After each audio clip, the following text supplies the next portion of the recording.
देश के सबसे प्रतिष्ठित और कठिन परीक्षाओं में शुमार यूपीएससी की सिविल सेवा परीक्षा का परिणाम आ चुका है। हरियाणा के कई युवाओं का भी यूपीएससी में डंका बजा है, जिनमें सोनीपत की मानसी, वैभव और अमनदीप भी शामिल हैं। शहर के सेक्टर 23 में रहने वाली मानसी डागर ने अपने दूसरे प्रयास में 137वीं रैंक हासिल की है। खास बात यह है कि ऐसे दौर में जब युवा महंगे महंगे कोचिंग संस्थानों का सहारा इस परीक्षा के लिए लेते हैं, मानसी ने बिना कोचिंग लिए घर पर रहकर इसकी तैयारी की। मानसी की तरह सोनीपत के रामनगर पश्चिम के रहने वाले वैभव ने भी यूपीएससी परीक्षा को क्रैक किया है। उन्हें 344वीं रैंक हासिल हुई है। वैभव को तीसरे प्रयास में सफलता मिली है। खास बात यह है कि उन्होंने भी किसी कोचिंग संस्थान के चक्कर लगाने के बजाय सेल्फ स्टडी की मदद से परीक्षा पास की। इसी तरह सोनीपत के रहने वाले अमनदीप ने भी यूपीएससी की परीक्षा में 731वां रैंक हासिल कर सफलता का परचम लहराया है। उन्हें चौथे प्रयास में कामयाबी मिली है। फिलहाल अमनदीप अरुणाचल प्रदेश में बीआरओ यानी बॉर्डर रोड्स ऑर्गेनाइजेशन में वर्कशॉप ऑफिसर के पद पर तैनात है। ऐसे में उनके सामने नौकरी के साथ साथ परीक्षा की तैयारी के लिए तालमेल बैठाने की भी चुनौती थी, लेकिन लक्ष्य के प्रति ईमानदारी ने उन्हें कामयाब बनाया। अपनी सफलता से आज लाखों युवाओं के रोल मॉडल बने मानसी, वैभव और अमनदीप का साफ कहना है कि कामयाबी का कोई शॉर्टकट नहीं होता।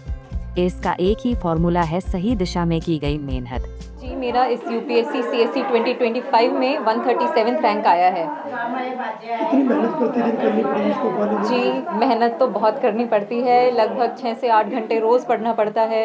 रिलीजियसली अपने जो भी स्केड्यूल है उसको फॉलो करना पड़ता है। एग्ज़ाम के टाइम्स में इतना प्रेशर होता है कि 10 से 12 घंटे तक भी पढ़ाई खिंच जाती है, तो मेहनत तो खूब लगती है। ऐसा जुनून कहाँ से आया कि यूपीएससी क्लियर करना है बस? जी, ये प्रेरणा मुझे मेरी माँ से मिली है। मेरी माँ ने मुझे हमेशा मेहनत करना सिखाया है। हमेशा यही सिखाया है कि अपना जो गोल है हमेशा उसके लिए डेडिकेटेड रहो, पढ़ाई करो और इधर उधर की जो चीज़ें होती हैं जो ध्यान भटकाती हैं उनको अपने आप से थोड़ा दूर रखो। कौन सा अटेम्प्ट था और स्कूलिंग कहाँ से हुई है? एजुकेशन के बारे में बताएं। जी, मेरी जो स्कूलिंग है वो यहीं सोनीपत सिटी में ही शंभू दयाल मॉडर्न स्कूल है, वहाँ से हुई है। और ये मेरा दूसरा प्रयास था। जो मेरा पहला प्रयास था उसमें मैं प्रीलिम्स क्वालिफाई नहीं कर पाई थी 2 अंकों से, और इस बार मेरा 137th रैंक आया है। क्या सोशल मीडिया से दूरी बना के रखी इस दौरान? जी, मैंने सोशल मीडिया से दूरी बनाए रखी। पूरे इस समय में प्रिपरेशन की पूरी जर्नी में मैं सोशल मीडिया से दूर रही। क्या रिश्तेदार और फंक्शनों से भी दूर रहे हो इस तरह? जी, मैं सच कहूँ तो काफ़ी हद तक हाँ, मैंने अवॉइड की चीज़ें, अवॉइड की सोशल गैदरिंग्स, ताकि मैं अपना जो भी समय है सिर्फ पढ़ाई पे दे पाऊँ और इधर उधर ना मेरा दिमाग भटके। जब इंटरव्यू देने गई थी यूपीएससी का, उसमें ऐसा कौन सा सवाल है जो अभी आपके ध्यान में हो? जी, एक सवाल मुझसे फ़िज़िक्स से पूछा गया था, जिस पे बहुत ही कोर क्वेश्चन था वो, फ़िज़िक्स का, क्वांटम फ़िज़िक्स का।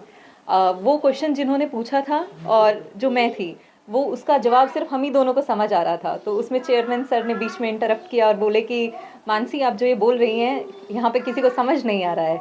तो मैं बोली कि सर, मैं अगर आप इजाज़त दें तो मैं एक सरल तरीके से एक साधारण एग्जाम्पल देके मैं आपको समझाना चाहूँगी। तो मुझे वो मोमेंट याद आ रहा है मेरे इंटरव्यू से। जी, उन्होंने एक पोटेंशियल बैरियर क्वेश्चन के बारे में पूछा था, जो कि क्वांटम फिज़िक्स में होता है। इसका श्रेय किसको देना चाहोगे आप? जी, सबसे पहले तो भगवान जी को, उसके बाद मेरी माता जी को, मेरे परिवार के जो भी लोग हैं सभी को, मेरे दोस्तों को जिन्होंने मुझे सपोर्ट किया। तो ये सबका कोलैबोरेटिव एफर्ट है जो मुझे आज इस रैंक पे लाया है। आजकल के बच्चे फोन और सोशल मीडिया पे चिपके रहते हैं, क्या उनको संदेश देना चाहोगे? मैं यही बोलूँगी कि फ़ोन यूज़ करना, जो इंटरनेट है, फ़ोन है, ये एक डबल एज स्वॉर्ड है। तो इसको हमें पॉजिटिवली यूज़ करना चाहिए, रिस्ट्रिक्टिव यूज़ होना चाहिए कि हाँ, काम के समय में यूज़ करें और एक लत ना लग जाए इसकी, स्क्रोलिंग की जैसे है इंस्टाग्राम पे, और ये लत से बचें और अपने काम के लिए यूज़ कीजिए इसे। मम्मी जॉब करती हैं आपकी? जी, मेरी मम्मी गृहिणी हैं। वो जॉब नहीं करती हैं पर वो गृहिणी हैं। पिता क्या करते हैं? जी, मेरे पिता इंजीनियर हैं टीसीएस में। मेरी 344वीं रैंक आई है। मैं 2020-21 से प्रिपरेशन कर रहा हूँ। ये मेरा तीसरा अटैम्प्ट था। मैंने 2023 में, 24 में और ये फिर मेरा 25 में यूपीएससी का तीसरा अटैम्प्ट था। इसके अलावा मैंने HCS के भी 2 अटैम्प्ट दिए हैं, तो ये टेक्निकली देन 5th अटैम्प्ट हो जाएगा। तो कितनी खुशी है आज आपको? बहुत खुशी है। क्या रूटीन रहा पढ़ाई करने का, क्या टाइम टेबल रहता था, क्या सोशल मीडिया से दूरी बनाकर रखते थे?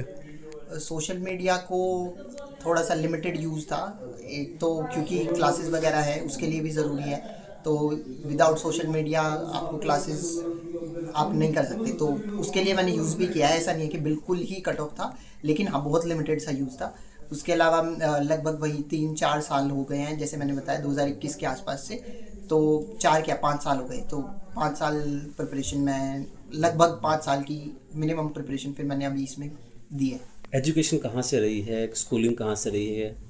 स्कूलिंग मेरी हुई है हिंदू स्कूल से, मैंने 10th की थी सोनीपत से ही। उसके बाद DAV से मैंने 12th की थी। उसके बाद मैंने हिंदू कॉलेज दिल्ली यूनिवर्सिटी से ही मैंने बैचलर्स किया है। मास्टर्स मैंने किया हिस्ट्री में JNU से, और यस, तो मैंने मास्टर्स तक पढ़ाई की है। तो मास्टर्स के साथ साथ मैंने ये अटैम्प्ट देने शुरू कर दिए थे। क्या दुख भी है कुछ की रैंक जो है 344 भी आई है, और अच्छे से आपने जो तैयारी की हो? प्लानिंग है? ऑब्वियसली एक तरीके से ज़्यादा तो खुशी है, कुछ नहीं से कुछ मिलना बहुत बेटर है, बट वही है कि शुरू का कुछ और अच्छा रैंक आता तो कोई बढ़िया सर्विसेज और ज़्यादा अच्छी सर्विसेज मिल जाती, but still I am happy, at least कुछ तो मिला है। मेरा रैंक 731 आया है अभी ना। कितनी मेहनत करनी पड़ी इस रैंक को पाने के लिए आपने प्रतिदिन? मेहनत बहुत करनी पड़ी, पर मेरे परिवार और मेरे दोस्तों की मेहनत ज़्यादा रही है। कितने अटैम्प्ट इससे पहले आपने? ये मेरा चौथा अटैम्प्ट था, सेकंड इंटरव्यू था, 4th मेंस था। जॉब कहाँ पे कर रहे थे फिलहाल, क्या कर रहे थे आप? अभी मैं करंटली मिनिस्ट्री ऑफ डिफेंस के अंडर बॉर्डर रोड ऑर्गेनाइजेशन में वर्कशॉप ऑफिसर हूँ, अरुणाचल प्रदेश में, वेस्ट कामेंग। कब से UPSC की सोचा कि UPSC क्लियर करनी है, जाना है UPSC? जब से मेरे ताऊ ने बोला था कि बनना तो DC या SP है। ताऊ ने बोला था? हाँ, ताऊ का सपना था ये? ताऊ का और दादा का दोनों का सपना था। पूरा कर दिया?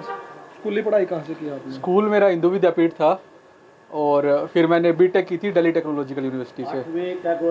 तो आज कितनी खुशी है इस पद पर आपको? जो खुशी आपको दिखाई दे रही है कि सब बहुत खुश है और मैं भी बहुत खुश। कितनी मेहनत प्रतिदिन करते थे इसको पाने के लिए, कितनी पढ़ाई करनी पड़ती थी? नॉर्मल डेज में जैसे स्टार्टिंग अटैम्प्ट था तो 13-14 घंटे खींचना पड़ता था, क्योंकि टाइम बहुत कम था। पर विथ टाइम जैसे जैसे अटैम्प्ट बढ़े तो पेपर के टाइम ज़्यादा मेहनत करनी पड़ती थी। जैसे जब आपका प्रीलिम्स आ गया या मेंस के टाइम पे, तो उस टाइम खींचना पड़ता था। वैसे नॉर्मल पढ़ाई 7-8 इंटरव्यू हुआ, उसमें कोई ऐसी बात सामने आई हो? उन्होंने मेरे से पूछा था कि आप किससे इंस्पायर हो, तो मैंने अपने दादाजी का नाम लिया था, और वो आज होते तो बहुत खुश होते। उनका नाम सुल्तान सिंह है, वो खुद भी एयरफोर्स में थे, और उनका सपना पूरा हुआ है हमसे सबसे ज़्यादा।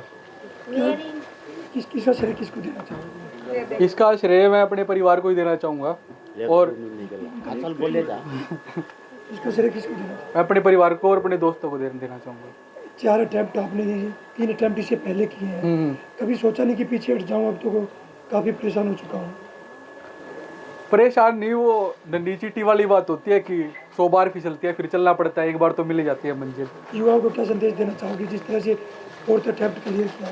मतलब अपने सपनों को मत छोड़ो, मतलब आखिरी में सच हो जाते हैं। बता दें कि UPSC जारी नोटिफिकेशन के मुताबिक इस बार कुल 958 उम्मीदवारों का चयन हुआ है, जिनमें 317 जनरल, 306 OBC, 158 AC, 104 EWS और ST वर्ग से आने वाले 73 उम्मीदवार शामिल हैं। मानसी, वैभव और अमनदीप उन लाखों युवाओं के लिए प्रेरणा का स्रोत बनेंगे जो आने वाले सालों में सिविल सेवा की परीक्षा में बैठेंगे।